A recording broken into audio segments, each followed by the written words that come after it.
வணக்கம். தச்சோன் ஜல்லிட்டுக்கு வந்திருக்கோம். இன்னைக்கு தச்சோன் ஜல்லிட்டு நடக்குமா நடக்காதுன்னு சந்தேகத்தில் இருக்குது. இப்போ நம்மளோட வந்து பார்த்தீங்கன்னா தச்சோன் ஜல்லிட்டுக்கு காலையை அழுத்து வந்திருக்க நண்பர்கள் நம்ம கூட இருக்காங்க. அவங்கள்ட்ட கேட்டு தெரிஞ்சுக்குவோம். வணக்கம் நண்பா. நீங்கள் தச்சோன் ஜல்லிட்டு நடக்குமா நடக்காதா? நடக்கும் தானே வீடியோவே நம்ம எல்லாம் ஊருக்காரங்க எல்லாம் போராட்டம் பண்ணாங்க. கன்ஃபார்மாக நடக்கும் தானே பார்த்தோம். இப்போ என்னென்னா டோக்கன் விற்கிறாங்க எங்கள் ஊரில். இப்போ அடுத்ததாக வாடி எப்போ தேதின்னு ஒட்டி வச்சுருக்காங்களா? தேதி வந்து ஞாயிற்றுக்கிழமை சொன்னாங்க. நைட்டு 12 மணி வரை ஞாயிற்றுக்கிழமை சொன்னாங்க. அப்புறம் வந்து போய் என்னது இப்போ என்ன சொல்கிறாங்க, போய் என்னதுன்னு சொல்கிறாங்க. நடக்குமானே கன்ஃபார்ம் தெரியாது. இன்னைக்கு கன்ஃபார்மாக நடக்குமாங்கிறது டவுட்டு தான். இன்னைக்கு நடக்காது கன்ஃபார்ம் நடக்காது. எதனால தள்ளி வச்சுருக்காங்க எதுவும் உங்களுக்கு தெரியுமா தான்? நைட்டு இந்த காலைல வரைக்கும் நேற்று சாயந்தரம் வரைக்கும் 6 மணி வரைக்கும் வேடிக்கை உண்டுன்னு சொல்லியிருக்காங்க.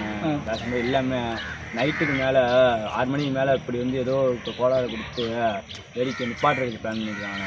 என்ன ரீசன்களில் ஆனால் கவர்மெண்ட் தானே நிப்பாட்டுக்கு வேடிக்கை. இப்போ நீங்கள் எந்த ஊர்லேருந்து வந்திருக்கீங்க? நாங்கள் அன்பிலிங்க, திருச்சி மாவட்டம் அன்பிலிங்க. எவ்வளோ காலம் வந்திருக்கும்? நேற்று நைட்டு அளவுக்குள்ள தானே வந்துச்சு. வரவங்கள்ட்ட நாங்கள் ஃபோன் சொல்லிட்டேன். பாவம் அவங்களும் ஏற்றிட்டு வந்துட்டு வரவங்கள்ட்ட ஃபோன் சொல்லிட்டு ஏற்றிட்டு வராங்க. தெரியாதவங்களாம் ஏற்றிட்டு வந்துட்டாங்க. நிறைய பேர் ஏற்றிட்டு வந்துட்டாங்க. மாற்றம் தேதி ஞாயிற்றுக்கிழமை நைட்டு வரைக்கும் மாற்றம் தேதி 14.